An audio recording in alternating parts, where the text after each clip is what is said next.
여러분 안녕하십니까. 표현한마 윤호입니다. 박근혜 대통령이 잠시 전 청와대에서 대통령 여야 대표회담을 가졌습니다.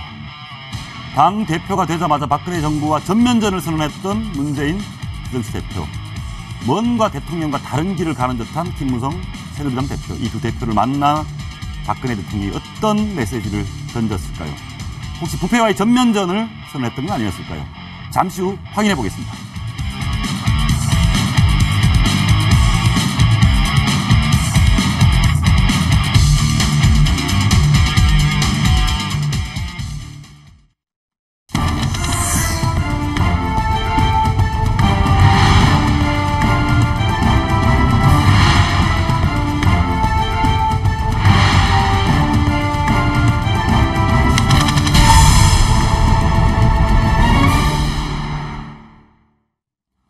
대통령 여야 대표 3자 회담이 청와대에서 조금 전 끝났습니다. 오늘 회담 어떤 얘기가 오갔는지, 이 오간 얘기들이 어떤 의미를 갖고 있는지 자세한 내용 전해드리겠습니다.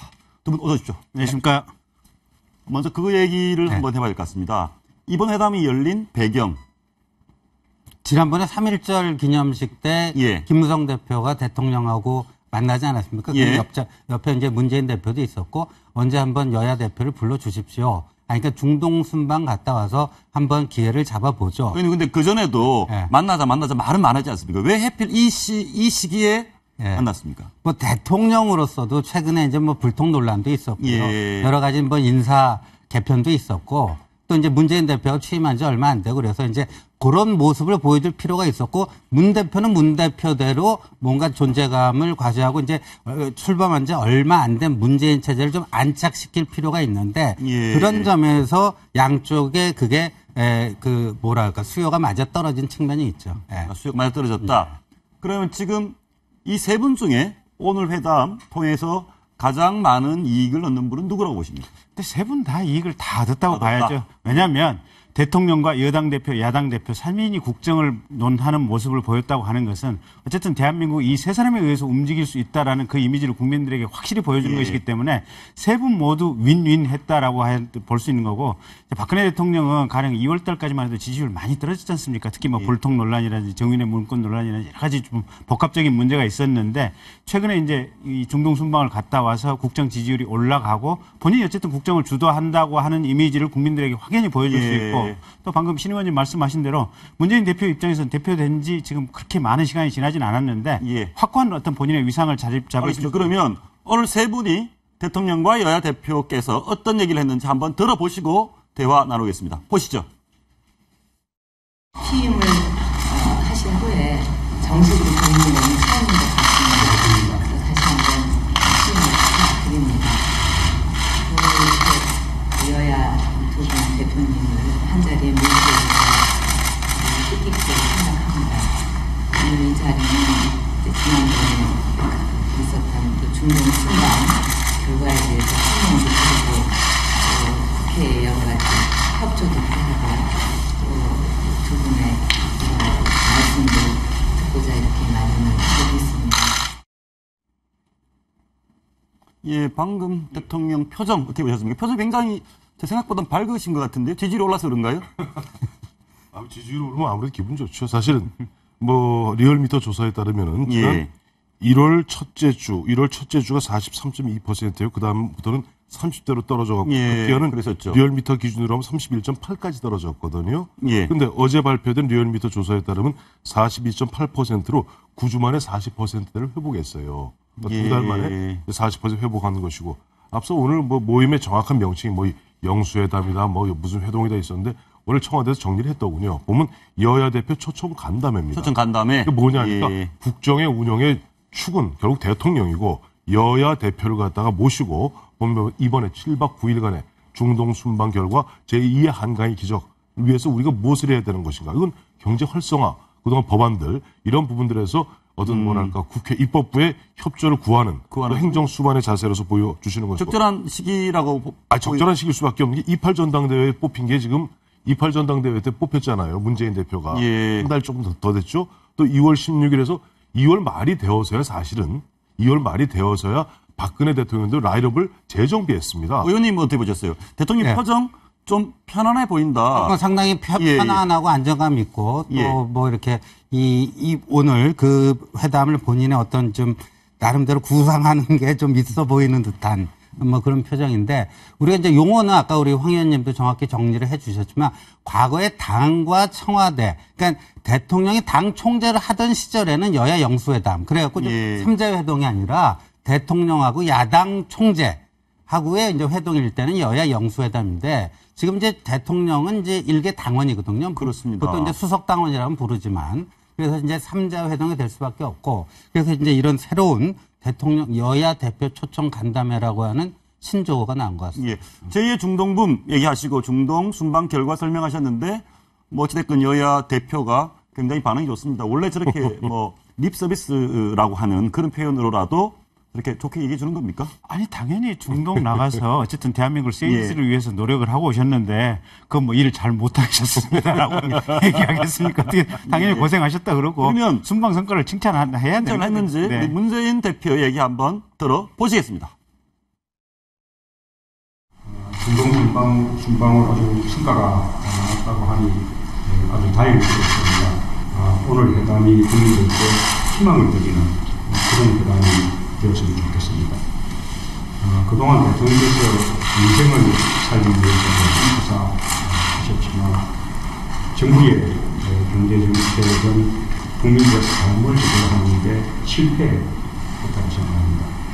올해 안에 남북 정상회담을 해야 한다고 생각합니다. 우리 당도 초당적으로 협력을 하겠습니다. 방금 제가 듣기에는 키포인트가 두 가지 있습니다. 민생 실패했다. 서민 살기 너무 어렵고 어쨌든 대통령께서 이끌고 있는 이 정권에서 민생이 실패했다는 얘기가 하나 있고요. 또 하나는 남북 정상회담을 연내해야 된다. 제가 보기에는 둘 다 대통령께서 동의하시지 않을 것 같거든요. 당연하죠. 그리고 중동 순방에 대해서는 덕담으로 응대할 수밖에 없는 게 문재인 대표 국제시장 보고 나서요. 이게 반드시 보수 우파의 영화라고 생각하지 않는다. 그다음에 당 대표 당선 직후에 박정희, 이승만 묘역을 참배하고 왔는데 대통령이 그냥 밖에 나와서 고생하고 왔는데 그걸 고춧가루 뿌려버리면 본인 행보도 그냥 지그재그가 돼갖고 스텝이 꼬여버립니다. 그래서 당연히 거기에 대해서는 그 긍정적 평가하는 건 당연한데 그 다음에 이제 차별화를 시키잖아요. 예, 민생 실패했다. 남북 정상회담 연내해라. 예. 그런데 이제 문재인 대표 여기서 과연 구체적으로 이제 어떤 정책적 대안을 제시하고 대통령하고 그게 어떤 식의 대화가 이루어졌는지 그거를 좀 더 봐야지 우리가 이제 구체적인 그 평가를 할 수 있는데 대통령하고요 지금 문재인 대표 간의 어떤 경제 상황에 대한 인식 그다음에 어떤 그 정책에 대한 합의 그렇게 쉬워 보이지는 않습니다. 쉬워 보이지 않는다. 근데 자, 그거 하나 체크해 보시죠. 민생 실패했습니까? 최소한 최경환 부총리도 지금 대한민국 경제가 디플레에 빠질 위협이 어렵다라는 것은 누구나 동의는 하는데 실패했습니까?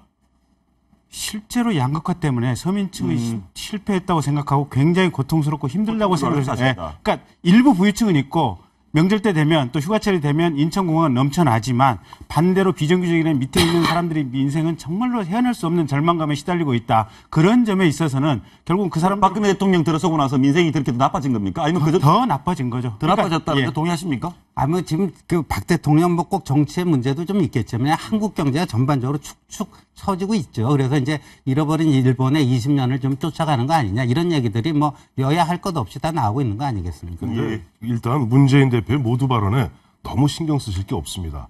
그러니까 문재인 대표는 지난번에 얼마 전에 보면은 뭐랄까 그 회담 들어가기 전에 전직 대표들하고 만남 갖지 않았어요. 거기서 계속 나머지 뭐 문희상 전 비대위원장 등이 요구했던 것이 반드시 써갖고 들어가십시오. 그리고 쓴 것을 갖다 전해주고 오십시오. 그 말은 뭡니까? 말 실수할 가능성이 있다는 아니, 얘기인가요? 그래서 그런 게 아니라 의사전달의 명확화를 위해서. 의사전달의 명확하든 쓰는 것은 당의 입장, 공식 입장입니다. 정치인 문재인의 입장이 아니라 이거는 새정치민주연합의 공식 입장은 일관되게 주장해왔던 것이 민생이 실패다. 다음에 보면 남북 파탄, 남북 관계적 파탄이다. 그러니까 연내 남북 정상회담 개최하라. 이것은 지금 새정치민주연합의 일관된 입장이에요. 그럼 한번 물어보겠습니다. 네. 지금까지 대통령께서는 남북 정상회담 관련해서 북핵 문제라든가 뭔가 해결되지 않은 상황에서 모든 잠재된 문제가 있는데 얼굴만 만나는 것은 의미 없다는 입장을 변함없이 지켜왔습니다. 그렇죠. 그 문재인 대표의 제안이나 요청에 응하시겠습니까? 응하지 않죠. 응하지 않죠. 응하지 않는데 이런 거죠. 대전제가 있어야 되는 것이죠. 북한이 보면 문재인 대표도 알아요. 그것이 갖다가 뭐 다짜고짜 하면 무조건 가서 밥이나 먹고 만나라. 이런 취지의 어떤 요구가 아니거든요. 그러니까 뭔가 남북 간에 굉장히 경색되어 있고 북핵 문제 때문에 우리가 어떻게 보면 굉장히 어려운 지경에 빠졌으니까 보다 좀 전향적이고 적극적으로 대북 정책을 펴서 가능하다면은 해방 70년, 분단 70년에 올해 보면 남북한 간에 뭔가 결정적 어떤 극적인 전환. 그건 뭐냐? 박근혜 대통령이 지난해 보면 통일 대박 말씀하셨고 연초에도 그 비슷한 취지의 말씀하셨거든요. 저 얘기는 어떻게 보십니까? 어떤 거요? 예정 시간을 넘겨서까지 계속 진행되고 있다는 것은 좋은 얘기죠. 좋은 저건 얘기입니까? 좋은 얘기예요. 좋은 겁니까? 왜냐하면 제가 알기에는 지금 보면 조윤선 정무수석하고 이쪽에 김현미 비서실장하고 의제 조율이 제대로 안 됐어요. 뭐 갈등이 굉장히 그러니까 의제 심각했다. 조율. 그렇기 때문에 오늘도 보면은 회담이 아니라 간담회라는 표현을 쓴 겁니다. 간담회는 그냥 막 간담회 예를 들어 신주호, 황태순, 김경진 3자가 만나서 간담회하면 뭔가 끝나고 나서 합의문 없어도 돼요. 아, 그러네요. 회담은 반드시 합의문이 나와야 됩니다. 그러나 간담회는 그야말로 대통령이 설명하는 자리고 이런 자리인데 합의문이 없어도 되는 거고 저것이 이 얘기가 길어진다는 것은 어쨌든 제대로 조율된 의지 없이 들어갔었으나 뭔가 보면 3자 간에 어느 정도 대화가 되고 있다는 얘기예요. 상관에 진지하게 얘기를 하고 있다는 혹시 뭐 이렇게 서로 의견 조율이 더 안 되고 생각이 너무 달라서. 근데 생각이 다른다고 하더라도 지난번에 김한길 박근혜 국회에서 만났을 때를 생각해 보면 시간 딱 1시간 반 정해놓고 끝나고 나자마자 그냥 일어서고 나왔지 않습니까? 나와가지고 뭐 굉장히 심한 말씀. 뭐 피차 할 말도 없었다라는 얘기 아니겠습니까? 그러니까 그런 상황이면 얘기를 땡 하고 그냥 끝내는 것은 간단한 문제거든요. 근데 계속 한다는 것은 상호 간의 얘기에 서로 들을 만한 부분이 있고 경청할 만한 부분이 있다. 그래서 대화를 계속 한다는 의미가 있고 그다음에 이제 아까 남북 대화 얘기 나왔는데 박근혜 대통령 이제 통일 대박론이라든지 드레스덴 여러 가지 얘기를 하셨는데 문제는 워낙 어떤 본인의 강고한 원칙에 집착하다 보니까 현실적으로 단 한 발자국도 못 나가지 않느냐. 그런 부분이 사실은 이 정부 여당 내부에서도 있는 거 아니겠습니까? 그래서 새누리당 정부 여당 내에 있는지는 근데 잘 아실 거예요. 저기 6.1째 통일부 장관이 지난번에 물러나게 된 계기 중에 하나가 이건 너무 교착 상태다. 내가 특사로 가겠다라고 대통령한테 얘기를 했다가 대통령이 그 얘기 밖으로 샌다 그래서 지금 이렇게 쳤다는 거 아니겠습니까? 그 부분은 100% 확인된 건 아니죠. 어쨌든 분명한 것은 객관적인 상황은 대통령이 통일이라든지 이런 부분에 대해서 지속적으로 얘기를 하고 있음에도 불구하고 현실적으로 실질적인 실천적인 것은 하나도 나가는 것이 없다. 그런데 그러면 남북 간에 뭐 만나봐야 아무런 뭐 사전 조율되기 천연 상황에서. 근데 이제 문제는 이런 거죠. 만나다 보면 얘기를 하다 보면 그러니까 오늘 이 자리처럼 얘기를 하다 보면 발전될 가능성이 있는 것이기도 하고 다른 얘기도 물어보죠. 그러니까 뭐 제가 봐서는요 쟁점이 될 만한 게 5.24 조치에 대한 그 조건 없는 해제 같은 거를 이제 문재인 대표가 강하게 주장할 것이고요. 거기에 대해서 박 대통령이 나름대로 입장을 얘기할 텐데 꼭 지금 뭐 길어지고 있는 이유가 남북관계 때문인지 경제정책 때문인지 근데 국민들의 관심사는요 1차적인 관심사는 민생 문제에 더 가 있으니까 아마도 그 얘기가 진행되지 않을까 저는 그렇게 예상을 해보는데요. 이제 간담회라는 그 형식을 통해서 합의에 대한 부담을 박 대통령이나 문재인 대표나 둘 다 덜었다는 점에서 그다음에 예정보다 길게 회동을 한다는 점에서 이 회동이 굉장히 진지했구나 하는 점에서도 이른바 그 서로가 이익이 일치하는 바가 있습니다. 그런데요, 문재인 대표로서는 이런 게 있을 거예요. 이제 김한길 황우려 시절에 그 박근혜 대통령 국회 오셔갖고 했을 때는 정말 냉랭하게 끝났지만 그 다음에 세월호 사건 이후에 원내대표들을 청와대에 불러다가 그때 굉장히 좋았어요. 분위기가. 그래갖고 뭐 박영선 원내대표 시절에 이완구 원내대표 그죠? 그래가지고 그 아주 뭐 여성 첫 번째 야당 원내대표가 아주 덕담해주고 앞으로 자주 만나자 뭐 했는데 박영선 대표가 청와대 회동하고 여의도로 돌아가고 스텝이 꼬여버렸어요. 그러니까 박 대통령하고 얘기한 것들이 거의 당내에서 씨가 안 맥히는 거죠. 그러니까 문재인 대표로서는 28 전당대회 이후에 출범한 지 얼마 안 되는데 여기서 오늘 갔다 와가지고 여의도 당으로 돌아가서 스텝이 꼬여버리면 정말 안 되거든요. 그러니까 그런 점에서 뭔가 지금 나름대로 고도의 이제 근데 시원님은 저는 생각이 다른 게요. 그때는 세월호 특별법이라고 하는 핵심 쟁점 부분이 명확한 전선이 있었거든요. 그렇죠. 근데 지금은 결국 이제 최저임금 인상이라든지 이런 것들은 지금 정부 최경환 부총리하고 어느 정도 이제 일맥상통하는 입장들이고요. 나머지 어떤 조세 체계 개혁이라든지 법인세 부분이라든지 이런 것은 당장에 해결될 문제는 아니거든요. 아니죠. 그러니까 눈앞에 이렇게 장벽이 딱 전단이 서 있는 지금 이런 상황은 아니에요. 그렇죠. 그러니까 얘기를 하는 것이 일반적으로 상호간에 지금 깊은 대화를 하고 서로 얘기를 할 만하구나 하는 느낌으로 지금 대화를 해가고 있는 것이지 뭔가를 가지고 지금 싸우고 뭐 그렇죠. 지금 이런 상황은 아니에요. 근데 다 좋은 상황이라고 얘기하시는 중요한 게 뭐냐니까 지금 사실은 오늘 잘 보세요. 김무성 대표하고 박근혜 대통령이 드레스 코드가 같습니다. 녹색 옷에 녹색 넥타이예요. 예. 잘 보세요. 그다음에 문재인 대표는 보면 이렇게 여는 걸 놓고 두 손을 가지런히 놓고 있어요. 예. 그래서 제가 딱 보면서 문재인 대표가 굉장히 강박관념에 시달리고 있구나. 뭐냐니까 당내에서 요구하는 게 너무 많아요. 당내에서 보면 문 대표 이번에 나가서 밥만 먹고 오면 안 된다. 물론 밥도 먹지도 않습니다만 차만 마시고 오면 안 된다. 사진만 찍고 오면 안 된다. 아니 사진만 찍고 오면 좀 어떻습니까? 예. 가서 중요한 거 그동안 꽉 막혀있는 이런 어떤 대화의 통로를 박 대통령이 정말 이번에 13번째 해외 순방인데 12번째 해외 순방 갈 때까지 단 한 번도 예를 들어 국회의장한테 설명한 적이 없었어요. 이번에 처음 설명하고 여야 대표를 갖다가 원내대표도 없이 딱 대표들만 같이 초치해서 간담회 열고 소통하기 또 나섰을 때 문재인 대표도 나섰어야 돼요. 그러네요. 진짜 보니까 김무성 대표 넥타이 색깔이랑 박근혜 대통령 똑같아요. 숙색이에요. 우연입니까? 아니면 그 드레스 코드 맞춘 겁니다. 맞춘 겁니까? 그러면 거죠. 김무성 대표는 오늘 어떤 얘기를 했는지 김무성 대표 얘기를 들어보시죠. 들어볼까요? 예, 한번 들어보시죠. 예.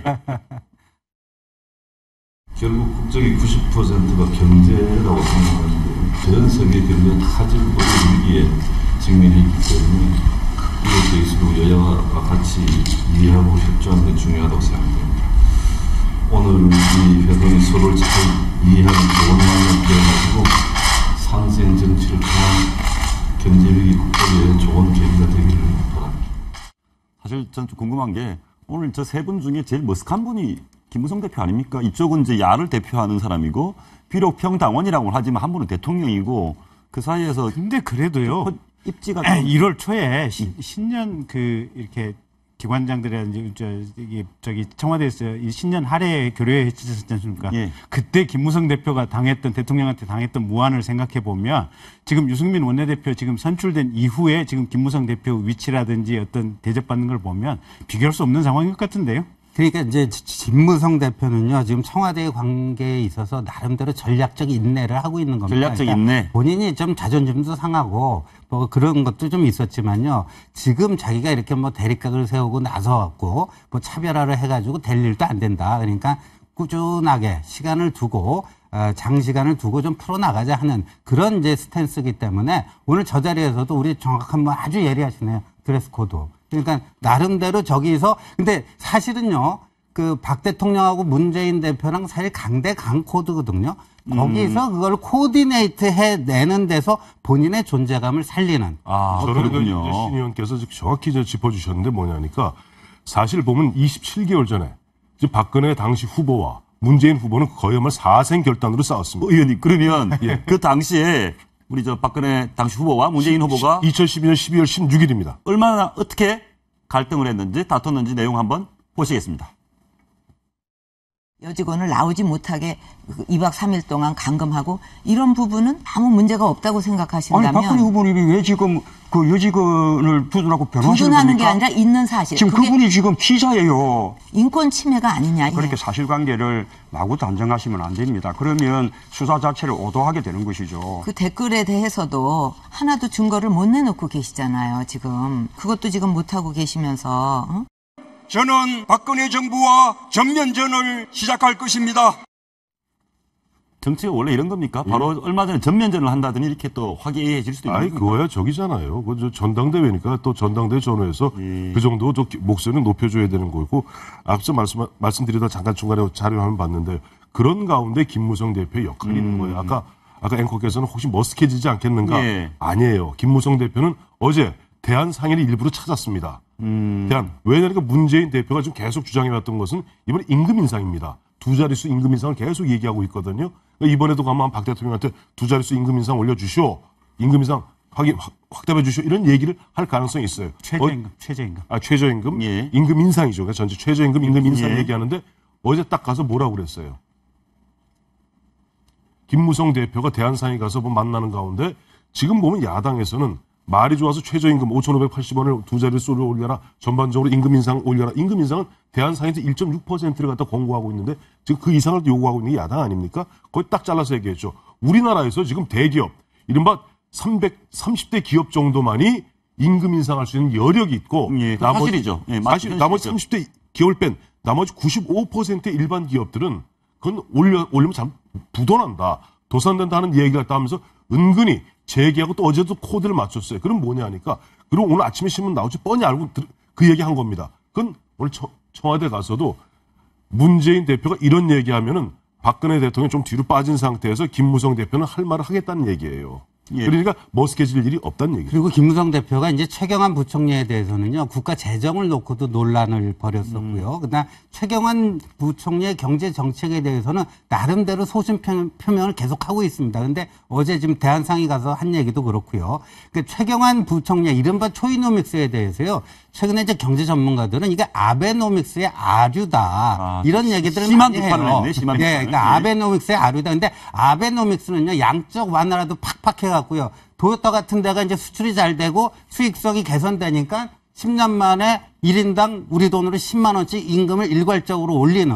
그러니까 그 채산성이 개선이 되니까 이렇게 되는 건데 지금 초이노믹스하고 기업 실적이 낮은 게 없고 작년에 법인세수가 재작년에 비해서 준 거는 그만큼 기업의 수익성이 악화됐다는 거 아닙니까? 그런데 이 상태에서 임금을 더 올려라. 그러니까 어떤 아베노믹스보다도 못하다 이런 비판들이 많아요. 이제 그 그러니까 부분이 거기에 대해서 이제 김무성 대표는 거기에 대해서는 분명히 자기 목소리를 좀 내지 않을까 싶어요. 근데 신원이 그 부분이 지금 좀 포인트가 다른 게 가령 10대 기업, 30대 기업까지는 어쨌든 전반적으로 흑자를 엄청나게 내고 있고 10대 기업까지만 해도 우리나라에서 그 기업 내부에서 지금 사내부 유보금이 지금 520조라는 거 아니겠습니까? 맞죠? 그러니까 예. 최소한 30대 기업까지는 엄청난 흑자를 내고 있고 지금 올리자고 하는 최저임금은 10대 기업, 30대 기업, 재벌 기업에는 근본적으로 해당되는 부분이 아닙니다. 아니죠. 일반 서민. 영세 기업이라든지 예. PC방이라든지 편의점이라든지 여기에 해당되는 문제고 또 사실은 정부라든지 공기업 내에서 비정규직의 시간제 알바들이 굉장히 많이 있거든요. 그 부분은 임금 올려야 된다는 공감들은 있어요. 그러니까 예. 최소한 그 부분이라도 지금 아마 문재인 대표가 오늘 대통령께 아니 공적 영역에 있는 이 최저임금 미만의 근로자들이라도 거기에 맞춰야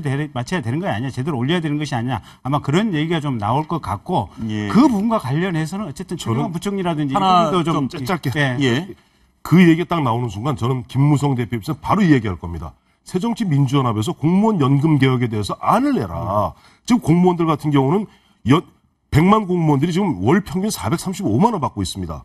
예. 300일 이상 대기업의 일반 직원들이 평균 359만 원 받고 있어요. 공무원들이 훨씬 월급을 더 받습니다. 훨씬 더 받아요. 이거는 2014년 12월 31일 행정자치부가 발표한 정확한 기록입니다. 300인 미만의 중소기업이 2,448만 원 연, 즉 월 204만 원 받고 있어요. 이런 가운데 지금 보면은 최근에 새정치민주연합이 뭐라고 그랬죠? 국민연금을 갖다 바꾸지 않으면 공무원연금 대타협 우리 빠지겠다. 안 못 내겠다. 이런 부분이기 때문에 김무성 대표는 아까 우리 김경진 변호사 말씀하신 그런 얘기하면 바로 찌르고 들어가요. 포인트 하나 더 짚어보겠습니다. 전 문재인 대표께서 서민정세 얘기를 하시면서 서민에게 세금 부담이 늘었다는 얘기 하시면서 법인세 얘기를 하실 줄 알았거든요. 기업들 세금 올리자. 근데 안 하셨어요. 근데 거기 조세정의라는 단어 속에 근데 전반적으로 보면 네. 문재인 대표께서 최근 중도 행보를 하시는데 지금도 기업이라든가 중산층 이상의 계층을 좀 의식한 다소 서민을 위한 과격한 발언은 자제하는 듯한 모습이 좀 있습니다. 그 부분 어떻게 보셨어요? 아니 그런데요. 이게 이제 이래요. 지금 최저임금을 두 자릿수로 인상하라면요. 10대 기업은 인상할 필요가 없잖아요. 다 최저임금 대상자가 없어요. 주고 있는데 그럼 어디에 중소상공인, 영세, 자영업자 이런 사람들을 올려야 되는데 그거 어떡하라는 얘기. 그러면 그게 과연 서민, 중산층과 서민을 키우겠다는 정당의 정책인가? 오히려 10대 기업에 세금을 때려라 이런 거는 얘기가 되죠. 하나만 그러니까 그 방법론 얘기인데 그래서 이명박 정부 때도 초기에 비즈니스 프렌들이 기업 프렌들이 얘기가 나오다가 정운찬 국무총리 시절 이후부터 뭐냐면 동반 성장 얘기가 나왔어요. 이명박 정부 이 기조로 가서는 안 되겠다. 이게 밑에는 다 붕괴된다. 그러면서 지금 이명박 정부 동반 성장 얘기가 나왔는데 지금 똑같은 패턴이 박근혜 정부 들어와서 다시 반복되고 있는 거예요. 이게 보면. 그 부분은 특별한 걸 봐야 될 거예요. 마지막 오늘 짚어봐야 될 게 오늘 오전에 대통령께서 국무회의에서 그런 말씀을 하셨습니다. 부정부패 척결하자. 이런 얘기를 했거든요. 그리고 이완구 총리 부정부패 척결 잘하고 있다. 주저하지 말고 해라. 사정 전국 분위기를 대통령께서 힘을 실어주신 것 같습니다. 그렇죠. 사실 그 이완구 총리의 첫 번째 담화라는 게 대통령과의 어떤 주례 회동을 통한 결과물이기 때문에 그걸 한번 재확인하고 그 사정에 대한 힘을 실어준 거라고 보는데 저는 이제 뭐 포스코 뭐 비자금이고 뭐고요. 비리가 있으면 검찰이 철저하게 수사해서 다 파헤치길 바랍니다. 그런데 뭐가 문제냐면요. 근데 사정하고 지금 경제 살리기 하고요. 이게 서로 모순 충돌을 하면 안 됩니다. 뭐냐면은 이 포스코가 역대 정권에서 한 번도 뭐 그냥 편안할 날이 없었잖아요. 정권 교체되면 항상 포스코 저 CEO 했던 분들은 그냥 그 풍전등화입니다. 그러니까 뭐냐. 포스코라는 국민 기업에 2000년은 완전 민영화 됐음에도 불구하고 정부가 정치권이 그만큼 이제 장난을 많이 치고 정치의 때가 많이 묻은 거 아닙니까? 그러니까 차제에 박근혜 정부는요, 이 비리도 철저하게 발본색은 하지만 완전히 포스코로부터 정치권이 손을 떼고, 그러니까 금융권의 낙하산 인사도 하면 안 돼요. 알겠습니다. 근데 그 부분은 같아요. 잠깐만 제가 말씀드릴게요. 아니 포스코 지금 정준양 회장 들어와가지고 현금 재고 4, 5조가 지금 M&A 한다고 해서 없어졌고 M&A 했던 것들 지금 다 다시 되팔고 있다는 거 아시겠습니까? 그 부분은 확인해보고요. 검찰 수사 결과를 한번 보셔야 될 것 같습니다. 오늘 말씀 고맙습니다.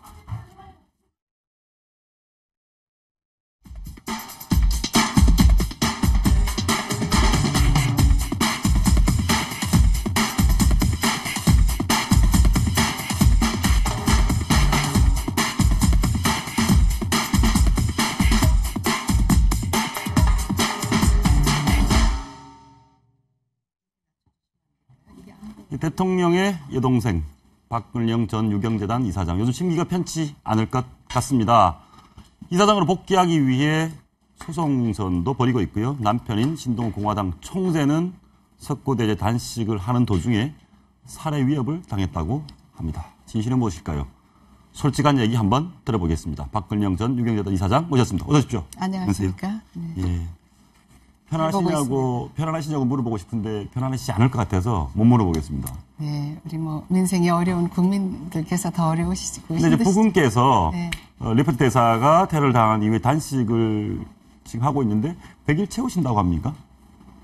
네, 워낙 저는 좀 말리고 싶지만 뭐 소신과 신념이 워낙 좀 강한 편입니다. 그 의지를 꺾기는 좀 힘들 것 같습니다. 그런데 최근에 무슨 뭐 살해 위협을 당했다. 그리고 무슨 뭐 마대자루에 칼이 이만큼 찍혀 있고 뭐 칼로 난자하는 이런 게 단식 주변에 이렇게 막 있고 나무에 있고 지금도 나오고 있는데 단식 주변에 지금 단식하는 모습이고요. 주변에 살해 위협 있었다. 그래서 경찰에 신고하셨네요.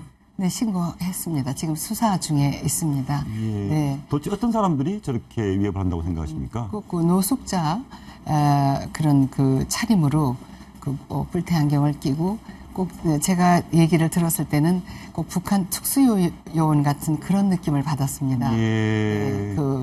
뭐 눈에 힘도 딱 들어가 있고 나무 발차기 하는 거 이런 거를 우연히 본 사람들이 이건 보통 훈련 받은 그 운동 전문가가 아니겠다 이런 생각이 들어서 제가 그 100일 단식도 좋지만 이제는 효소 단식을 해서 좀 힘을 좀 길러야 되지 않겠냐고 그렇게 힘없이 앉아 있으면 안 된다. 저는 그렇게 얘기할 정도였습니다. 네, 본인은 이제 계속 하겠다고 하시는 것이고 혹시 주변에서 뭐 진정성은 알겠는데 저렇게 단식을 하시고 또 살해 위협도 당하고 하시는 게 대통령께 혹시 부담은 아닌가 그런 얘기는 하지 않나요?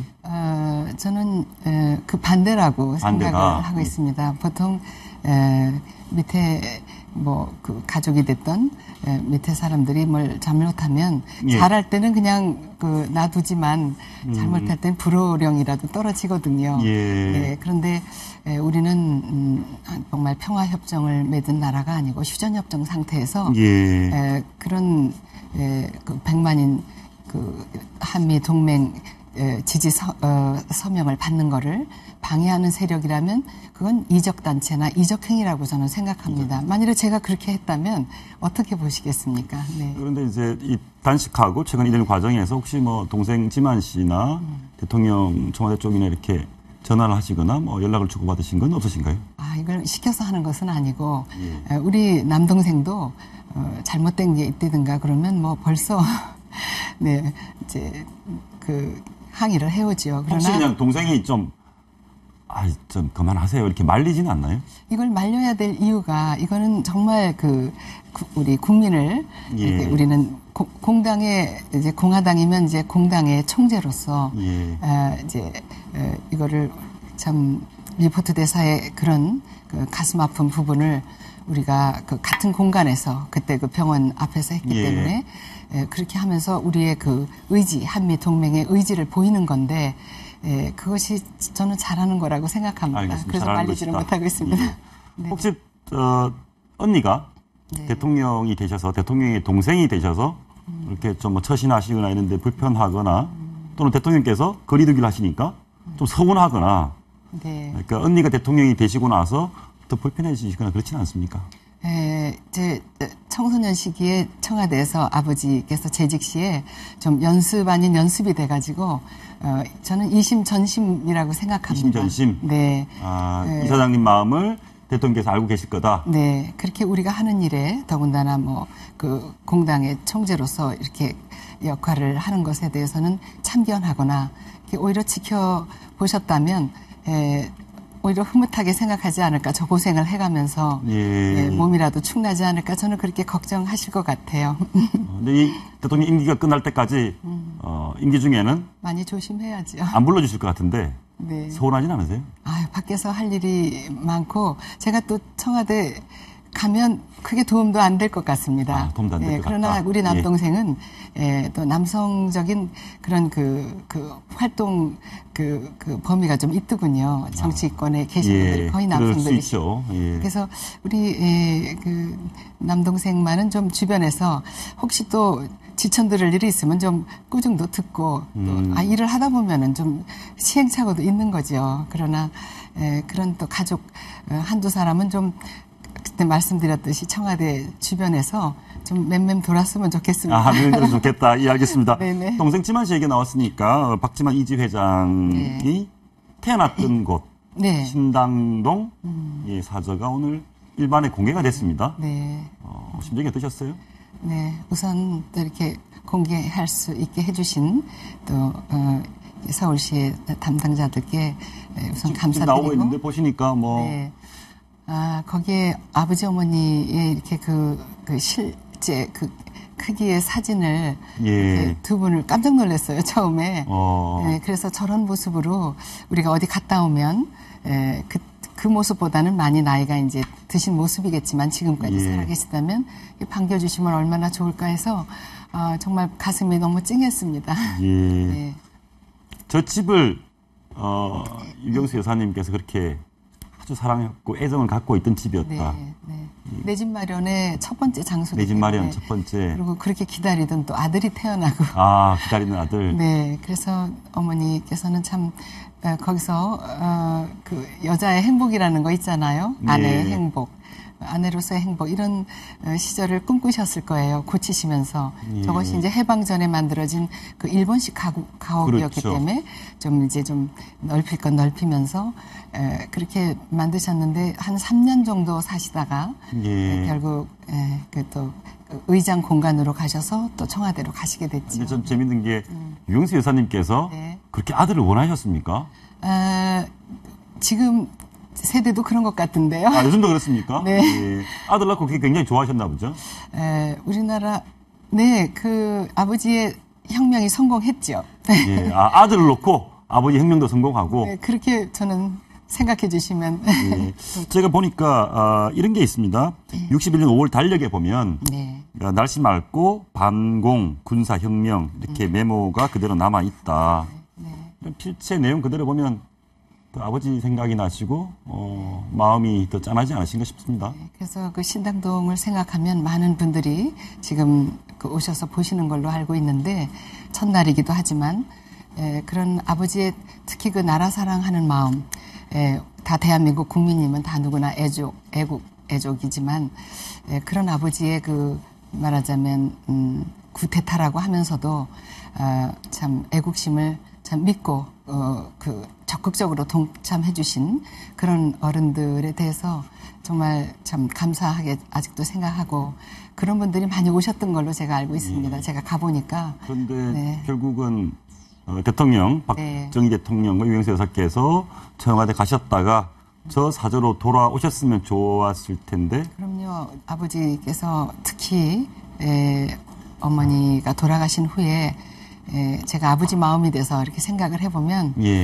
네, 참 마음이 참 짠합니다. 어머니하고 돌아가셔서 노후를 좀 이렇게 그 오손도손 이렇게 참 너무 공무에 많이 바쁘셨던 그 짐을 내려놓으시고 노후를 설계하시고 또 가만히 계실 분들은 아니지만 그렇게 그런 걸 못하시고 또 아버지마저 그렇게 가신 것이 네, 근데 또 혹시 아버지께서 혼자 외롭게 계시면 그 모습은 또 어땠을까? 그 네, 그것도 네, 그래서 다 해우를 그 하시는 것도 큰 홍목이라고 생각을 했습니다. 대통령께서 박정희 대통령께서 대통령 되시기 전에 사저에 사실 때 유경수 여사님하고 부부간 사이는 좋으셨나요? 밖에 또 얘기를 안에서도 하시나요?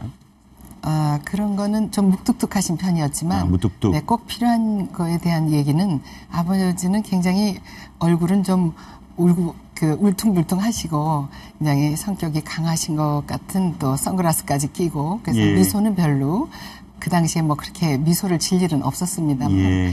그렇지만 그래도 상당히 신사적이시고 다정하시고 저는 그런 부분을 많이 어머니에게도 어떤 일을 상의를 하셨나요? 꼭 이것은 아내가 알아야 된다 하는 거에 대해서는 꼭 사전에 알려주시고 참 친절하셨습니다. 그리고 네, 저는 그 부분을 항상 그리워하고 있습니다. 삼남매가 이렇게 사실 때 네. 혹시 아버지나 어머니한테 혼나신 적은 없어요? 많이 걱정 들었죠. 주로 세 분 중 누가 가장 사고를 많이 쳤습니까? 네, 동생은 워낙 이제 그 어렸으니까 신당동 생활만 얘기하자면 제가 좀 많이 사고를 쳤죠. 이제 미운 7살 그때가 미운 7살. 네, 그 동생은 사고치기에는 조금 너무 나이가 이제 어렸죠. 혹시 지금 뭐 사저에 개방도 됐고 또 한번 가까운 시일에 가보실 생각도 있으십니까? 네, 한번 다녀왔습니다. 네, 그러지 않아도. 근데 어떻던가요? 예전 기억이 그대로 나시던가요? 물론 이제 사람이 살지는 않지만 제대로 고쳤으면 이걸 서울시에서 담당하시는 분들도 많이 고심을 했는데 사시면서 고친 부분이 있기 때문에 아버지 어머니께서 살아가신 동안 아버지 어머니가 다 알고 계시는 그 범위 내에서 고치자 하는 거였는데 5.16 전후로 돌아가서 고치면 너무 을신연스러울 거예요. 그때는 타이르라는 걸 그 갖고 있는 집 벽에다 그런 걸 붙이는 집도 별로 없었습니다. 그렇죠. 더군다나 군인의 그 가정인데 오죽했겠습니까? 그래서 뭐 하나가 생각나냐 하면은 지금은 보일러도 있고 한데 그때는 보일러 시설도 없고 그 완전히 그 아래고 그러니까 바닥이고 벽이고 다 시멘트예요. 시멘트 위에 그냥 장판만 깔고 주무시는. 그래서 막 그 따뜻한 물을 좀 부어주시면 좋은데 할머니께서 이렇게 막 찬물을 갖다가 들이부셔서 막 도망다니고 그리고 시커맸던 벽이 생각납니다. 그리고 이제 한 2, 3년 지나서 할머니가 오신 다음에는 이렇게 타일을 붙이고.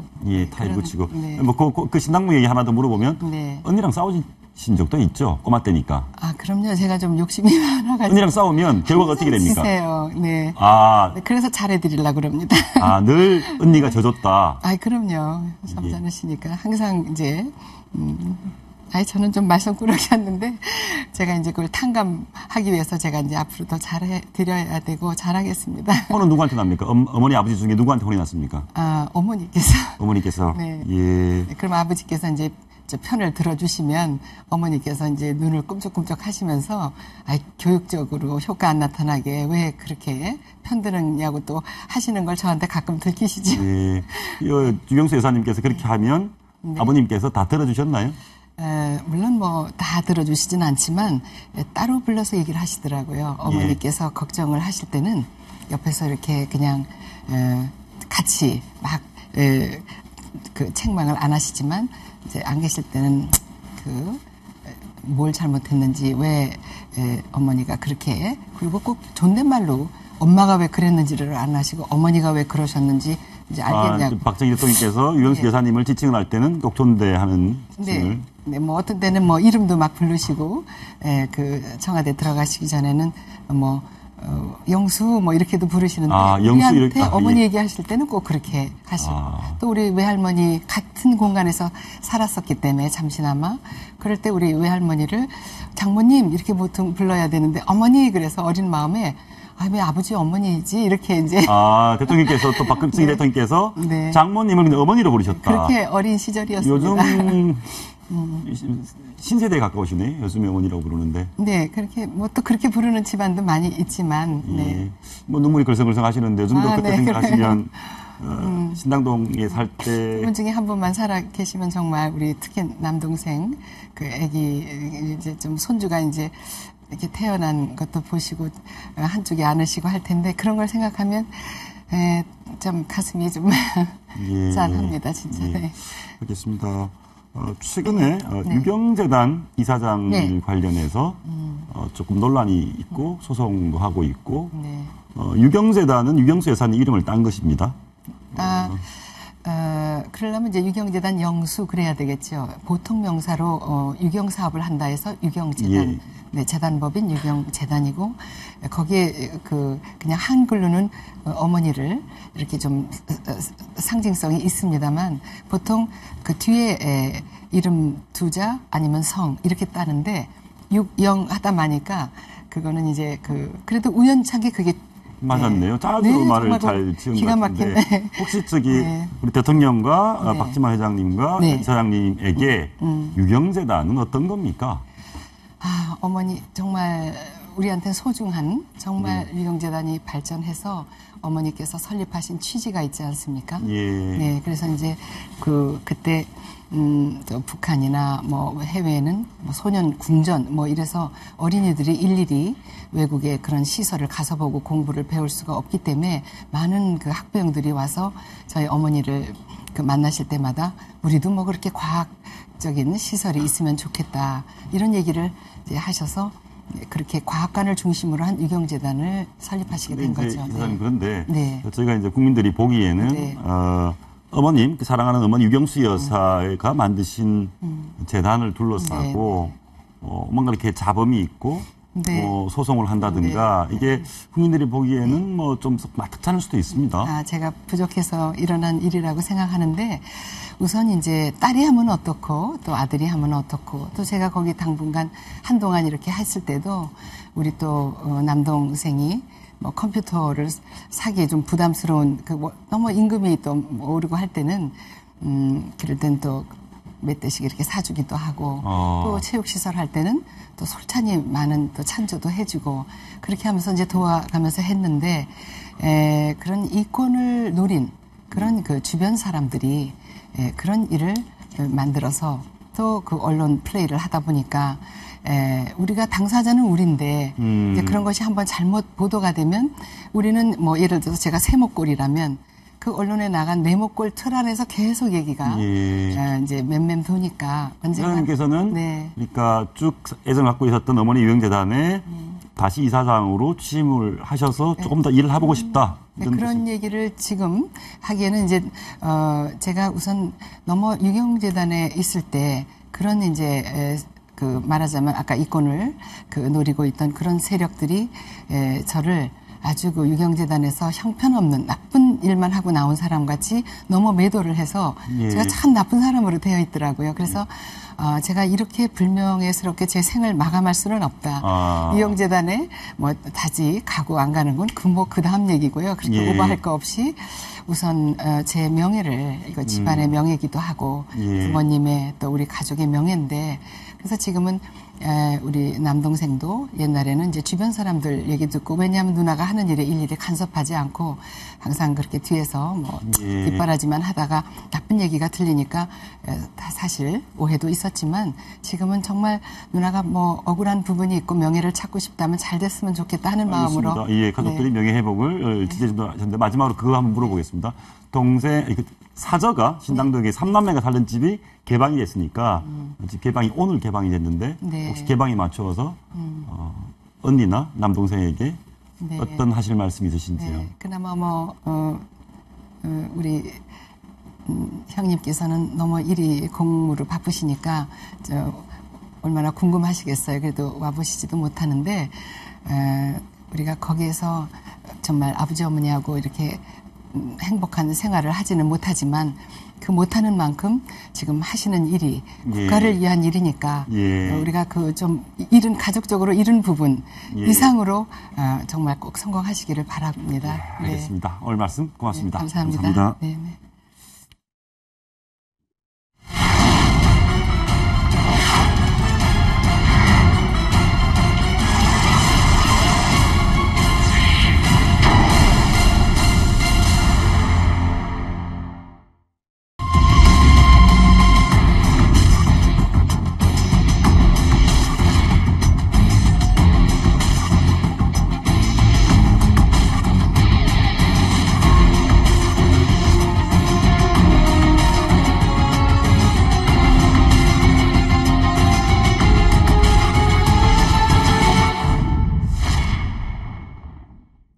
북한에 세계 8위 규모의 어마어마한 원유가 매장돼 있다는 분석이 나왔습니다.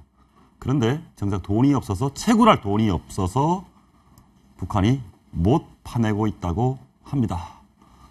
이러면 남북 합작을 하면 좋을 텐데 이런 경우에 이런 판에 청와대를 향해 조준경을 두르고 있다. 이런 핵 위협을 하고 있습니다. 최고의 북한 전문가 고영환 전 북한 외교관 모시고 얘기 나눠보겠습니다. 어서 오십시오. 안녕하십니까. 좀 황당한 얘기인 줄 알았습니다. 북한에 무슨 기름이 이렇게 많이 매장돼 있다. 네. 맞습니까? 제가 북한에 있을 때부터 듣던 소리입니다. 그러니까 북한 정부에서 지어낸 얘기입니까? 아니면 실제로 원유가 많이 매장돼 있는 저는 겁니까? 북한에서 어느 정도 부풀린 이야기라고 생각을 하고요. 풀렸다. 네. 많은 소유럽 국가들이 들어가서 탐사를 하다가 경제성이 없다고 나간 그런 대상들이거든요. 그러니까 1980년대 후반에 지금도 기억이 나는데 그때 박성철 당시 부주석이 김일성으로부터 과업을 받아서 서해에 어마어마한 석유가 있으니 제가 이걸 캐서 인민생활에 보탬이 되도록 하겠습니다. 그런데 석유가 조금 나왔대요. 실제로? 80년 후반에. 그걸 김일성 주석한테 달려가서 이야기를 하니까 김일성이 이제는 우리 고생 끝났다. 우리 이젠 인민들 잘 먹이게 살 수 있다 그랬는데 그게 경제성이 없다고 판명이 났고 90년대에도 영국 기업이 들어갔다가 나왔고 2000년대에도 영국 기업, 중국 기업이 들어갔다가 결국은 경제성이 없다는 판단을 하고 나온 거고 가능성이 있다고는 해요. 그게 중국 대경 유전하고 맥이 있다 이런 말들을 계속해서 하고 있는데 북한 사람들이야말로 정말 원유가 나오기를 학수고대하고 있는 거죠. 잘 먹고 잘 살려면. 그렇죠. 혹시 그런 거 어떻습니까? 저 어릴 때 우리 남한에서도 박정희 대통령 시절에 그 이후에 또 우리도 무슨 경북 어디서 기름이 나온다 이런 게 있었거든요. 그렇게 남북한이 서로 똑같죠.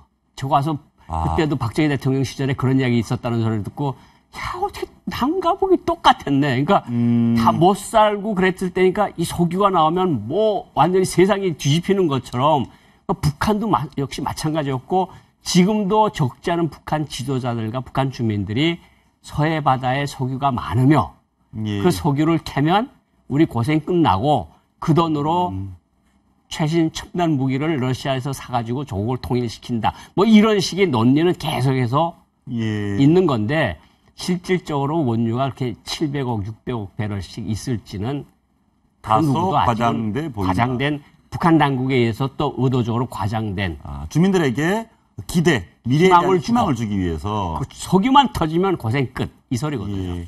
뭐 그런데 그런 얘기도 있더라고요. 뭐 중국 자본으로 파줄 수 있는데 그러면 북한이 기름이 나면 북한이 자기 말 중국말 안 들을까봐 안 파준다. 제가 북한에 있을 때 그리고 최근에 북한에서 온 사람들 이야기를 들어보면 그게 중국 대경 유전하고 연결이 돼 있어서 서해에서 파기 시작하면 중국 대경 유전 쪽에 원유가 말라서 중국 사람들이 안 한다. 뭐 이거는 북한 내부에서 돌고 있는 소문이 그렇습니다. 소문이 그렇다. 알겠습니다. 그러면 남한에 좀 손을 내밀면 좋겠는데 남한에 손은 안 내밀고 조준경을 쏘겠다고 합니다. 이게 통일준비위원회가 뭐 북한 흡수 통일하는 걸 준비하고 있는 거 아니냐? 이렇게 뿔이 났습니다. 제가 그 통일준비위원회 외교안보분과 위원인데. 위원이십니까? 그럼 아시겠네요. 제가 위원인데. 통일준비위원회 안에 흡수통일팀, 체제통일팀이라는 게 없습니다. 제가 보건대는 정정욱 부위원장께서 말씀을 하시다가 어떤 질문을 받았는데 왜 그런 거는 북한이 갑자기 무너지는 경우는 어떡하느냐. 그러니까 그에 대한 대비를 해야 되는 거 아니냐 하는 말 속에서 그것이 와전된 거라고 생각을 하고 그게 어떤 일관지에 나왔는데 학계나 연구기관들에서 그런 연구는 이미 다 해봤습니다. 다 해봤는데 흡수 통일이나 북한 분계에 의한 통일은 우리나라의 우리 국민에게 아무런 득도 안 된다. 어떤 뭔가 터져가지고 쇠판이 되고 난장판이 되면 남과 북이 다 같이 망할 수도 있다. 이런 거기 때문에 북한의 반응 한번 보시죠. 북한의 반응은 굉장히 완강하거든요. 한번 들어보시겠습니다. 박근혜는 통일준비위원회 수장으로서 온 민족 앞에 이번 망발에 대해 명백히 책임적인 해명을 하고 사죄하여야 하며 극악한 반통일 체제 대결 모략기구인 통일준비위원회를 당장 해체하여야 한다. 그렇게 하지 않을 경우 우리는 현 남조선 당국과 상종조차 하지 않을 것이라는 것을 알아야 한다. 예, 사실이 아닌데도 북한이 저렇게 예민하게 반응하는 것은 그만큼 흡수통일에 대한 두려움이 있기 때문입니까? 저기 조국평화통일원의 대변인 성명인데 저것도 성명이 2, 3일 있다 나왔고요. 즉시에 나오질 않았고 조국평화통일위원회 성명도 아니고 국방위원회 성명도 아니고 수위가 좀 낮아요. 말만 보면 굉장히 높은데 그런데 저걸 왜 북한 사람들이 저걸 다치기 좀 어려워하는가 하면 90년대 초반에 흡수통일론이 계속 있었거든요. 왜 동서독 통일된 다음에 맞습니다. 저도 기억하고 김일성이나 김정일이나 뭐라고 이야기를 했는가 하면 자꾸 흡수통일론, 체제통일론을 하면 우리가 겁을 먹은 것처럼 비춰질 수가 있으니 그런 거에 대한 반응을 하지 말아라. 우리가 흡수통일 얘기하는데 북한이 화들짝 놀라면 자기들이 약세를 보이니까. 자기가 약세를 보여주는 거고 북한 주민들도 한국이 세니까 우리를 먹겠다고 하는 거 아닌가 이런 말을 할 수 있기 때문에 저 북한이 저렇게 말은 저렇게 세게 보여도 실질적으로는 수위가 굉장히 낮은 거고 저희들이 보건데 2009년, 2010년, 2013년대 뭐 한국을 불바다라 만들겠다고 막 할 때보다는 훨씬 수위가 낮은 거로 일단 볼 수가 있고 저는 한 가지 더 말씀을 드리면 평화통일이라는 건 우리 정부의 우리 국가의 목표입니다. 언제 50년대처럼 1950년대처럼 전쟁을 해서 통일이 가능하다고 생각하는 사람 아무도 없거든요. 흡수통일도 그렇고 붕괴론도 그렇고 그거는 연구를 조금 어느 연구단체들에서 했다 뿐이지 정부의 평화통일 방침은 전혀 변함이 없고 불변이고 제가 대통령한테서 여러 번 직접 그 말씀을 직접 들었습니다. 저희도 뭐 평화를 당연히 원하니까. 그런데 이 평화를 원하는데 북한 노동신문에 나온 거 보니까 이게 좀 무섭습니다. 항상 뭐 백악관 청와대가 조준경 안에 들어있다. 전면적인 뭐 핵전쟁으로 번질 것이다. 늘 하는 얘기입니까? 아니면 요즘 좀 더 시기가 지금은 T-리저브 훈련을 끝났고 지금 독수리 훈련. 한미 훈련 기간이기 때문에 저 사람들이 저렇게 신경이 날카로워져서 이렇게 험하게 이야기를 하는데 두 가지로 볼 수 있습니다. 첫째는 내부 결속용, 주민들한테 바로 외침이 있을 수 있으니까 준비를 하라. 이런 측면이 하나 있고 다른 하나는 정말로 당신들이 뭔가 하면 우리는 보복을 할 거고 조금이라도 뭔가 기미를 보이면 우리가 서해상이나 휴전선상에서 도발을 할 수 있다. 우리가 보복을 할 수 있다. 이런 거는 그러니까 우리가 충분히 양쪽으로 다 대비를 해야 되는 거는 틀림없습니다. 대비를 해야 된다. 대비는 당연한데 아무튼 보고 있으면 좀 불안해요. 매일 뭐 불바다를 만든다고 하니까. 저 사람들 방송 우리 북한 텔레비전을 매일 보거든요. 사무실에서. 보면 그냥 협박이 없는 날이 없습니다. 뭐 핵찜질을 하겠다, 뭐 불바다를 만들겠다. 말이 얼마나 험한지 정말 시정 잡배들도 저런 험한 말은 안 하겠는데. 하루 종일 북한 방송 보고 있으면 북한 주민들 사이에서 협박이 협박하는 말이 굉장히 익숙한 거 아닙니까? 북한 사람들은 계속 저렇게 들으면 정말 전쟁이 금방 일어날까 뭔가 보다 계속해서 긴장을 하는 거죠. 긴장. 알겠습니다. 그런데 북한이 나름대로 또 평화적인 뭔가 제스처도 취하는 것 같습니다. 제가 보니까 이수영 외무상, 우리 또 외무장관이죠. 북한의 외무부 장관, 우리 외무장관격인 이수영 외무상이 쿠바를 갔습니다. 이게 뭔가 쿠바를 통해서 뭔가 이렇게 좀 미국과 협상을 해보려고 하는 겁니까? 아닙니다. 아니에요? 전혀 아니고요.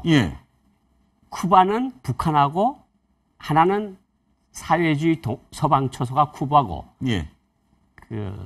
북한은 사회주의 동방초소라 그러면서 피델 카스트로하고 김일성이는 정말 한 전어, 참어를 같이 쓰는 동지라 그랬거든요. 지금 유일하게 남아있는 몇 개 안 되는 북한만 인정하는 나라가 미국하고 관계를 맺는 거는 이제 확정적인 건데 한국하고 외교 관계를 맺을까봐 그거를 막으려고 한 거지. 쿠바가 미국하고 사이가 좋아지니까 쿠바가 한국하고도 관계를 맺을 수 있으니까 북한이 외무상이 파견해서 외무상이 우리 동지 아니냐. 미국하고는 우리가 이해를 한다고 쳐도 쿠바 너네가 미국과 맞는 애는 이해하는데 남조선하고는 절대로 외교관계를 맺지 말아달라 부탁을 하러 간 거고 저거는 제가 외교관이 있어서 충분히 아는데 이전에 80년대, 90년대, 2000년대 들어와서도 계속해서 어떤 나라가 한국하고 외교관계를 맺으려고 그러면 특사가 가고 외무상이 가고 국제부 부부장이 가고 가서 하지 말아라. 계속해서 압력을 넣는 거죠. 그런데 그 나라는 경제 발전을 위해서는 할 수 없이 한국하고 하겠다. 그럼 막 책상을 치면서 싸우고 그러거든요. 우리도 그랬거든요. 그러셨어요? 저도 그러면서 많이 싸우면서 다녔죠. 절대로 그러지 말아라. 당신네가 한국하고 외교관계를 맺으면 한반도 분단은 영구화된다. 우리가 유일 합법 국가다 이러면서 싸우고 그런 거. 저 지금 싸우러 간 겁니다. 싸우러 왔는데 혹시 북한 외교관으로 계셨으니까 북한 정부에서 저 나라가 한국하고 수교 못하게 막아라 했는데 외교관으로 가셨는데 못 막았습니다. 그럼 대사가 책임지고 나가야죠. 외교관. 현지 대사가 현지 북조선 대사가 북한 대사가 그거를 막지 못하고 만약 한국하고 외교관계를 맺었다 그러면 정도의 차에 따라서 지도자가 그때 기분에 어느 정도인가 따라서 양강도 가서 임산사업소 노동자가 될 수도 있고 한강 노동자가 될 수도 있고 수용소에 갈 수도 있고 직위 해제는 분명하고. 이제 시쳇말로 그 쿠바 같은 나라 가가지고 당신 한국하고 수교하면 나 모가지 날아간다. 뭐 제발 좀 살려. 그렇죠. 대사들이 실제로 쿠바 외무성 사람들을 만나고 당 사람들을 만나서는 제발 나 좀 봐서라도 하지 마. 나 좀 살려다오. 나 정말 죽게 생겼다 그러면. 그건 솔직하게 이야기하면 평양이 그렇게 보고를 안 하는 거죠. 우리 정당한 입장을 아주 설득을 시켰다 이러는데 실제로 만나서는 나 좀 봐달라 이러는 거죠. 사실 인간적인 호소도 뭐 좀 먹히는 것도 있지 않습니까? 알겠습니다. 이번 북한의 요청, 쿠바에 대한 요청, 쿠바 보고 한국과 수교하지 마라, 차이 지내지 마라, 이 요구는 받아들여질 것 같습니까? 아니 그게 대세니까. 대세니까. 미국하고 관계를 맺겠다고 이미 카스트로나 라울 카스트로가 결심을 했다는 거는 한국도 그 범주에 들어간다는 거거든요. 북한이 아무리 어떻게 한다 그래도 이 세계적 추세나 흐름을 이수용 외무상이 한번 3, 4일 가서 그거를 막을 수 있겠습니까? 알겠습니다. 세상의 시대의 흐름은 그것이 아니다. 거슬릴 수 없다. 마지막으로 그 얘기 한번 해보겠습니다. 북한의 장애인 정책, 이 얘기 관련해서 사실인지 아닌지는 모르겠는데 북한에서 키가 120이 안 되는 키가 작은, 실제로 난장의 키 작은 사람들을 한 군데 몰아넣어서 격리를 시키고 있다. 사실입니까? 사실입니다. 진짜요? 그게 어떤 매체에 나왔는데 약간 지명이 조금 혼돈이 약간 있는데 양강도하고 자강도하고 붙어 있는 데가 여기는 김영직 군, 김일성이 아버지 이름을 따서 김영직 군으로 바꾼 군하고 자강도 화평군하고 붙어 있는 그 지점에 수용소가 있습니다. 난쟁이들을 모인 수용소가 있어서 저기 한번 들어오면 바깥에 한 번도 못 나오고 자기네끼리 거기서 결혼도 하는데 일부는 거세까지 해가지고 그러니까 거기서 살다가 죽어라 그러네요. 거기서 죽어서 자연사 하라는 거죠. 그러니까 농사를 짓고 거기 보안원들이 서서 막아놔가지고 그 안에 일단 들어가면 나오질 못하고 이게 왜 그러는가 하면요. 조선민족은 김일성, 김정일 민족이다. 김일성, 김정일 민족에 120cm짜리 난쟁이 같은 사람은 있을 수가 없다. 아니 말씀 들어보면 히틀러가 하는 거 똑같지 않습니까? 히틀러가 유태인 학살하면서 집시들, 로마인들 갖다 놓고 거기서 말살한 거나 똑같습니다. 그러니까 너네 거기서 절대 나오지도 말고 거기서 그냥 차차로 거세를 시키고 아이를 못 낳으니까 점점 수가 줄어들다가 어느 순간에 없어지지 않습니까?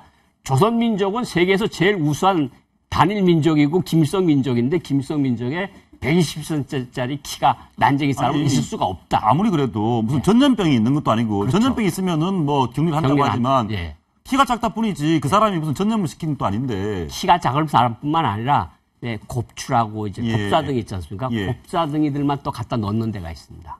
그런 데도 있습니까? 북한에 계실 때도 그런 사실은 알고 계셨습니까? 이전에 북한에 있을 때 평양에 곱사등이가 딱 한 명 있었는데 김일성 항일발산 전우의 아들인데 이 친구는 다니다가 보안원한테 잡히면 또 잡혀가요. 그러면 내가 누구의 아들이고 이거 수령님한테 이런 교시를 받은 사람이다 그럼 놔주고 지금 김정은이가 뭐 저 외국의 장애자 대회 이렇게 보낸다 그러는 건 이렇게 난쟁이 마을, 곱사등이 마을 같은 것들을 정리촌들을 만들어 놨으니까 그거에 대한 증언들이 나오기 시작하니까 그 증언들을 그 어떤 대체하기 위해서 우리는 장애인들까지 탁구 선수로 나가서 예술 공연도 하고 탁구도 친다. 이걸 보여주기 위한 거지 실질적으로는 그 사람들이 평양이나 중앙 기본 도시들에 살 수가 없습니다.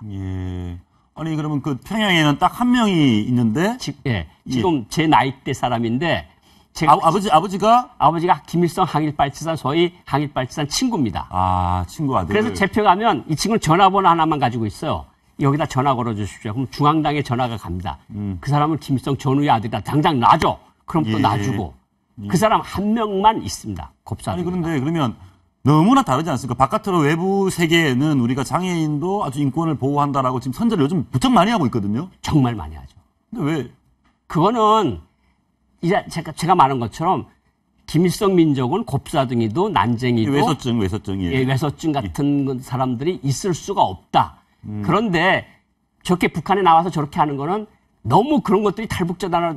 저기 좀 장애에 있는 학생들이 그렇죠. 공연도 하고 그러니까 영국이랑 보냈지 않습니까? 그러면 서방 사람들은 또 북한은 이런 나라 아니지 않느냐. 그런 것을 보여주기 위한 거죠. 그러니까 저런 몇 명씩을 만들어가지고 그렇게 쇼윈도 정치라 그러지 않습니까? 북한 보고. 근데 실질적으로 외소증 환자들도 있고, 뭐, 그 환자라면 환자고, 곱사등이 사람들도 그 안에 들어가서 수용소에 들어가서 절대로 죽을 때까지 못 나옵니다. 눈 가슴 아픕니다. 북한 인권법, 북한 인권에 관한 것들이 더 관심이 높아졌으면 좋겠습니다. 오늘 말씀 고맙습니다. 감사합니다. 예정 시간을 넘겨서까지 계속 진행된 대통령과 여야 대표회담, 국민들에게 도움되는 많은 좋은 소통 있었기를 기대해 보겠습니다. 시청해주신 여러분 고맙습니다.